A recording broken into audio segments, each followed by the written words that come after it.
warahmatullahi wabarakatuh. Pada kesempatan kali ini saya akan menceritakan tentang wawasan Nusantara yang ada di desa saya, yaitu wisata Maulana Ishaq. Pada awalnya wisata religi Maulana Ishaq ini tidak begitu terkenal karena kondisi tempat dan bangunannya yang sangat kecil dan tidak terlihat. Tapi seiring berjalannya waktu, karena pihak desa juga membuat proyek untuk membesarkan wisata religi Maulana Ishaq ini, jadi sekarang wisata religi Maulana Ishaq cukup banyak dikunjungi oleh peziarah dari berbagai kota. Di samping itu, makam Maulana Ishaq juga berlokasi berdekatan dengan laut yang begitu indah, dan juga ada wisata-wisata lainnya di dekat laut itu, seperti pantai dan kafe Cemara. Itu saja dari saya, sekian dan terima kasih. Selamat berkunjung. Kali ini saya akan membawakan tema kuliner. Salah satu kuliner terkenal yang ada di daerah saya, daerah Gresik bagian utara, yaitu bonggolan. Beruntung di desa saya banyak yang berjualan bonggolan, jadi saya memilih bonggolan. Seperti ini bentuknya. Menurut sejarahnya, bonggolan ditemukan dan menjadi makanan khas daerah Gresik bagian utara yang dekat dengan pesisir pantai. Makanan ini dibuat saat terjadi kondisi kelangkaan ikan di musim penghujan daerah sekitar pesisir pantai, karena sebagian besar masyarakat Gresik Utara mata pencahariannya adalah nelayan. Oleh karena itu, warga berinisiatif untuk membuat olahan ikan supaya persediaan ikan tidak berkurang signifikan. Makanan ini mempunyai bahan utama yaitu ikan, dan kedua tepung kanji yang dicampur dengan garam dan bawang putih. Soal rasanya ya ikut seperti kenyal dan juga ada rasa asam. Cocok untuk dimakan pada saat musim dingin seperti saat ini.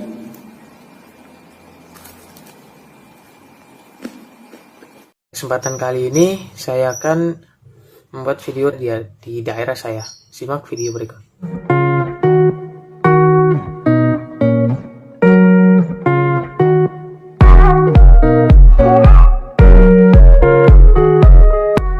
Oke, pada kali ini saya akan memperkenalkan kalian semua bangunan atau tempat bersejarah di Surabaya.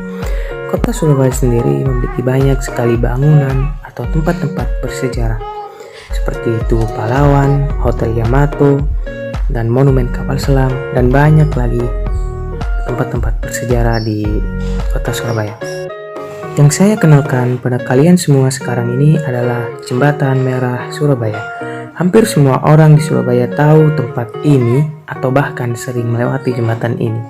Sekilas, jembatan ini tidak ada bedanya dengan jembatan pada umumnya. Tapi jembatan ini dulu menjadi salah satu lalu lintas utama perdagangan di masa penjajahan Belanda. Pertempuran sengit yang terjadi di Surabaya pada 10 November 1945 tak bisa dilupakan begitu saja. Bahkan jembatan merah yang menjadi salah satu lokasi dan saksi bisu peperangan masih berdiri kokoh hingga saat ini. Menurut Yusuf Ramadan, Dewan Pimpinan Karang Pilang Legiun Veteran Republik Indonesia Surabaya, menyematan nama merah dikarenakan sejarah jembatan tersebut yang kelam. Di jembatan itu dulunya pernah terjadi peristiwa pertumpahan darah antara pejuang Indonesia melawan penjajah. Saking banyaknya darah para pejuang dan lawannya yang tumpah di jembatan itu, maka jembatan itu pun dinamakan Jembatan Merah. Di daerah saya terdapat alun-alun kota yang menjadi ikonik di kota Bojonegoro. Alun-alun tuh biasanya dijadiin buat tempat bersantai pas berkunjung ke kota itu. Demikian pula dengan alun-alun Bojonegoro, banyak warga sekitar dan pendatang yang berkunjung di sana. Terlebih setelah kawasan ini direnovasi dan ditambah batu prasasti yang punya cerita misteri. Batu tersebut dibawa dari desa Krondongan, kecamatan Gondang, yang kemudian dinamakan Batu Semar, di mana sebelum dipindahkan ke alun-alun, batu seberat 80 ton ini sering digunakan warga setempat sebagai tempat melakukan ritual setiap tanggal 1 Muharram. Kini Batu Semar menjadi landmark baru kota Bojonegoro yang melambangkan tekad dan terus berkarya. Di dalam alun-alun Bojonegoro, Anda dapat bersantai menikmati suasana taman kota yang bersih dan nyaman. Sebelum pandemi, seperti sekarang, setiap hari Minggu di tempat ini selalu diadakan Car Free Day. Sayang banget ya harus ditiadakan gara-gara pandemi gini. Lokasinya tuh sangat strategis banget loh teman-teman. Kalau kalian dari arah alun-alun ke kanan sedikit itu udah ada pasar kota Bojonegoro.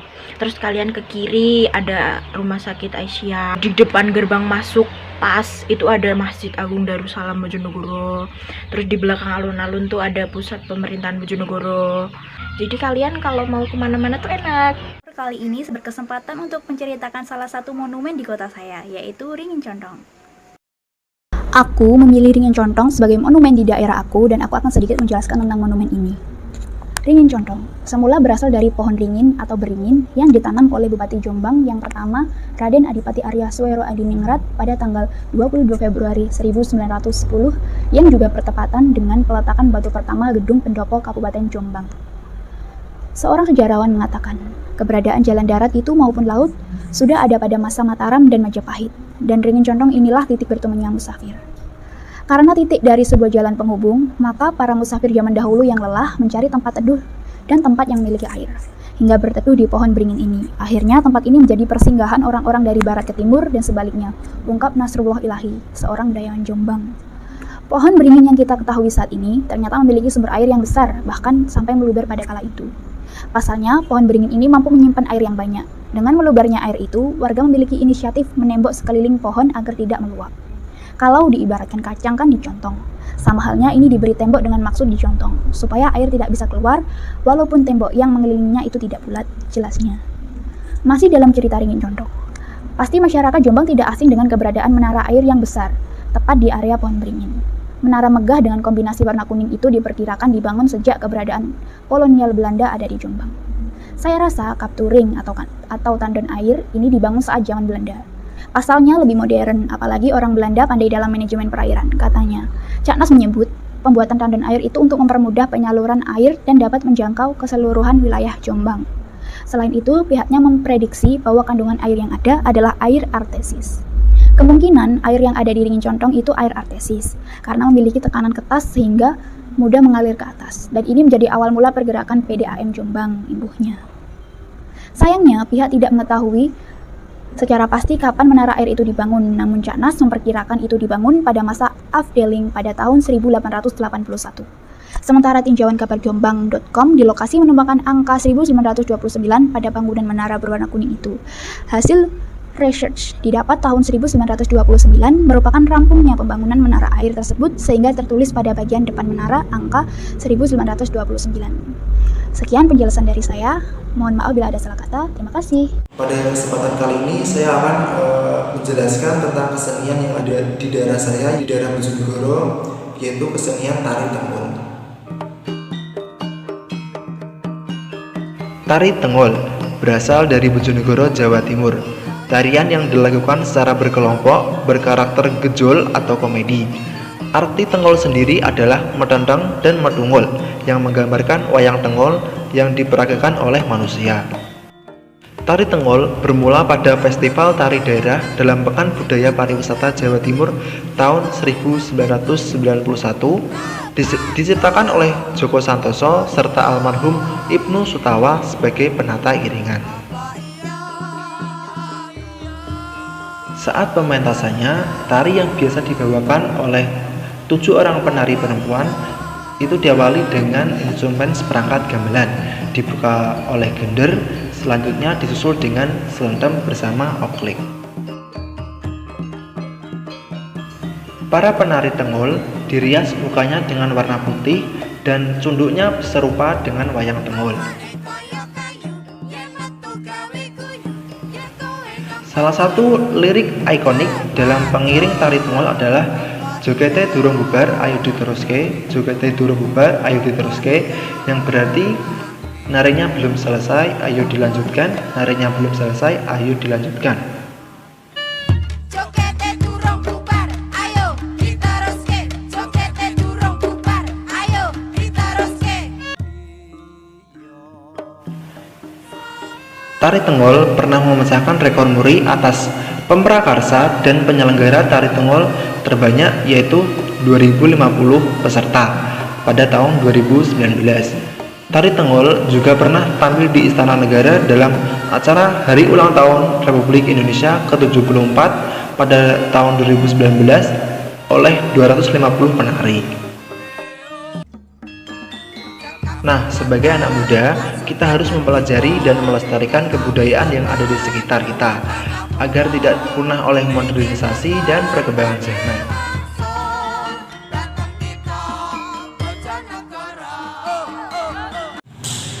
Demikian yang dapat saya sampaikan, kurang lebihnya mohon maaf. Setiap kota mempunyai ciri khas sendiri-sendiri dan kota Gresik mempunyai ciri khasnya yang sudah dikenal setiap orang dari segala penjuru yang pernah berkelana di kota Gresik. Yaitu di dalam ruang lingkup kota ini selalu terdapat bermacam-macam industri dari industri rumahan sampai industri Pertamina yang sudah internasional. Dan industri yang paling mencolok di sana yaitu semen Gresik, yang produknya sudah dipakai seluruh masyarakat Indonesia. Apalagi Gresik saat ini menambah fasilitas-fasilitas baru yang masih dalam tahap pembangunan seperti pelabuhan internasional dan stadion. Oleh karena itu, kota Gresik biasa disebut kota industri. Selain mempunyai ciri khas kota industri, Gresik juga sering disebut kota santri dan kota budak. Tari Gandrung merupakan sebuah tarian perwujudan rasa syukur setelah panen telah tiba. Awalnya, tari gandrung ini ditarikan oleh para laki-laki saja. Dan di zaman dulu, tarian ini digunakan sebagai media upacara dan laki-laki dianggap sebagai media sakral.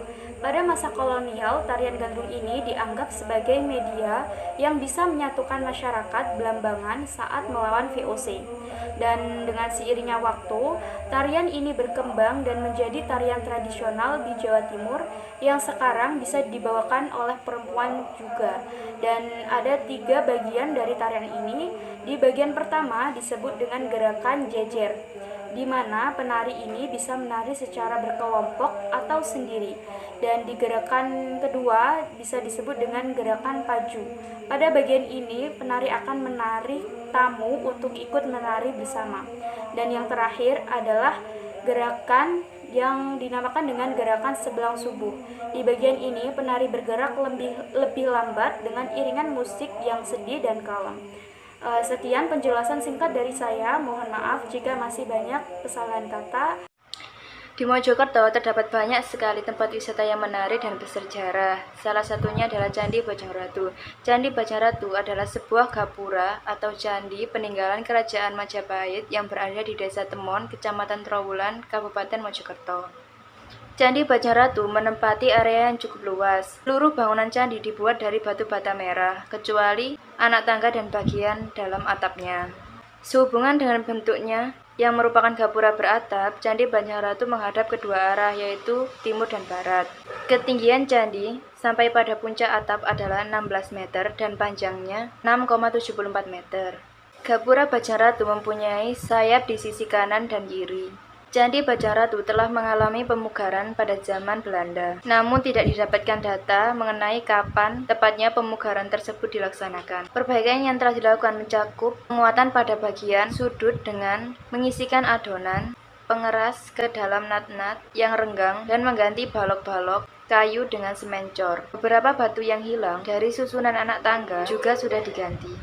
Sarung